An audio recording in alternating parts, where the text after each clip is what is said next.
Dumarami ngayon ang kaso ng leptospirosis matapos sa mga pagbaha dulot po ng habagat. At habang maraming lugar pa rin ang lubog sa baha, paano nga ba maiwasan ang leptospirosis at ano ang dapat gawin kapag na-expose na? Yan po ang alamin natin kasama ang infectious disease expert na si Dr. Edsel Maurice Salvania. Magandang umaga, Doc. Good morning. Good morning, magandang umaga, Sir Ed, tsaka Ma'am Angela. Magandang umaga sa lahat ng nakikinig at nanonood. Thank you for joining us. Doc, just to give us a sense of urgency, gano'ng kabilis or how rapid yung pag-onset ng sakit kung sakaling hindi ka magpagamot at ikaw nahawaan?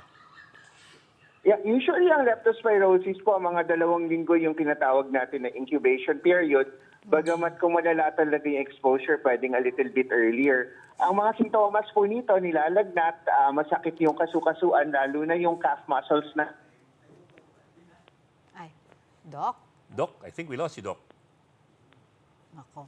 We'll try. Okay, we'll try to get Doc back in a few minutes. Oo. Pero very important yan. Yes. Kasi ang daming nakalusong ngayon Hindi, sa... tsaka ang hirap nun dahil ang tawag dito, flu-like symptoms eh. Yeah. Paano mo pa i-differentiate? Sige, we'll get back to that. Samantala sa ibang balita, pumalag po si Palace Press Officer Claire Castro sa video ni Senator Amy Marcos sa tila paninisi ni Castro sa mga guro ukol sa Zamboanga school shooting. Sinabi ni Castro na kailangan ipakalat ang critical thinking, matuto ring makinig at intindihin ang kanyang sinasabi bago sumausaw sa issue. Nauna nang nilinaw ni Castro na hindi niya sinisisi ang mga guro sa nangyaring pamamaril sa Zamboanga City. Kasunod po ito ng naunang pahayag ni Castro na mismong ibang mga guro raw ang nagtuturo sa mga estudyante na maging walang modo. Sa naturang video, sinabi ni Senator Amy na hindi dapat mga guro ang sisihin sa insidente. Dapat daw ay mga ahensya ng gobyerno ang unang sisihin dito tulad ng NBI at ang Criminal Investigation and Detection Group o PNP o ang CIDG. Ang mga naturang ahensya raw ang dapat nakatutok sa mga krimen na umano'y nagbe-brainwash sa mga kabataan. At itong mga nagbe-brainwash at nagre-recruit ng kabataan natin, yan ang una ninyong tirahin. At konting payo lang, huwag sisisihin ang ating mga teacher. Labis-labis na ang hirap nila. Okay, balikan natin si Dr. Edsel Salvania, infectious disease expert. Doc, welcome back. Yes, pa. Hello, Naputol pa. tayo kanina. Sige, Doc, you were saying? Apa, yung yung leptospirosis usually po mga around 2 weeks before mag-develop ng sintomas. Pero kasama po dito ang lagnat, pwede rin po sumasakit yung joints natin at pwedeng nababawasan ng iyong ihi at nagiging maitim or dark color yung ihi at yung pinakalas po minsan naninilaw po yung isang tao at namumula yung mata. Pero hindi naman lahat ng sintomas na ito nakikita sa lahat. Pero ang importante po talaga kung nakalusong sa baha ay makipag-ugnayan po tayo sa ating mga healthcare workers, sa mga doktor po. Yung iba pong common notion po ng publiko, Doc, na sinasabi po nila, nakalusong ako ng baha pero walang sugat, ligtas na po ba yun? Paano po ba nakakapasok yung bakterya sa katawan? Opo, meron pong ebidensya na kahit po walang sugat, kahit hindi po nakainom ng tubig, lalo na kung prolonged, matagal po yung paglusong natin sa baha, maaaring makapasok pa rin po yung leptospirosis sa ating katawan kahit po intact yung skin. Kaya importante po talaga magpasuri kung lumusong sa baha, lalo na kung matagal pong nababad. Pero Doc, when you say importante magpasuri, what exactly does that entail? Kasi unfortunately po, marami nagsa-self-medicate ngayon kung ano iniinom and so on down the line. So what should we do kung sakaling kailangan kaming lumusong sa baha?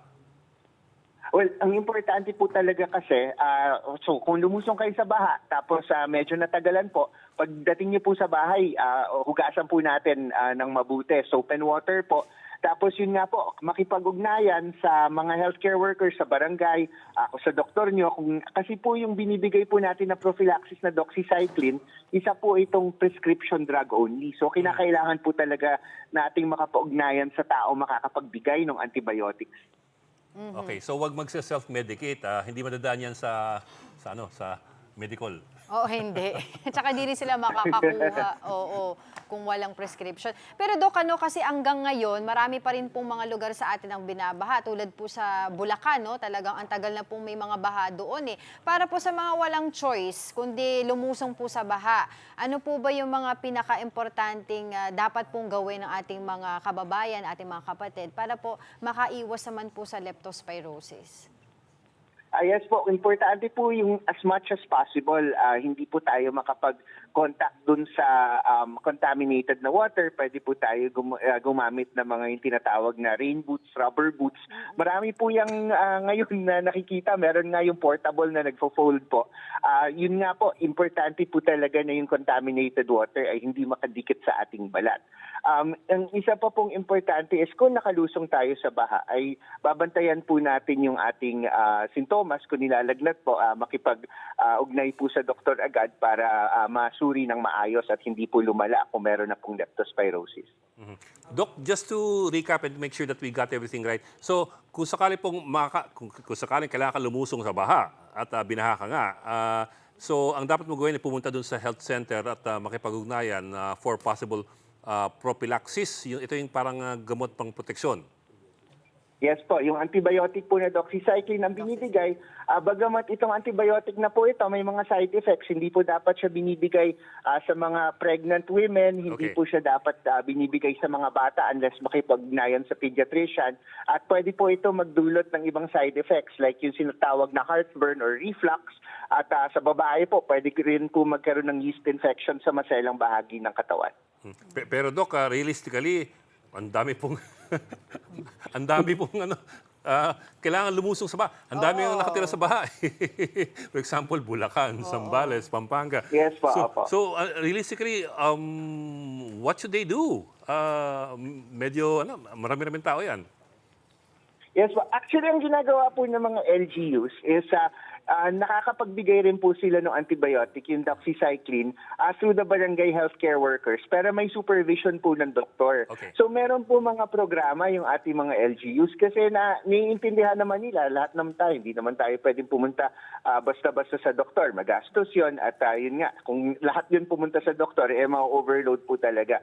So ang ginagawa po ng mga LGUs is gumagawa po sila ng mga programa na pwedeng magbigay ng doxycycline pero still under the supervision of the LGU, the city health office or the barangay health office para mabigay po yung doxycycline pero meron pa rin pong medical supervision.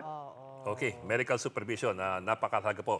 Maraming salamat for joining us this afternoon. Always a pleasure to have you. Ay, morning pa lang ngayon. Morning.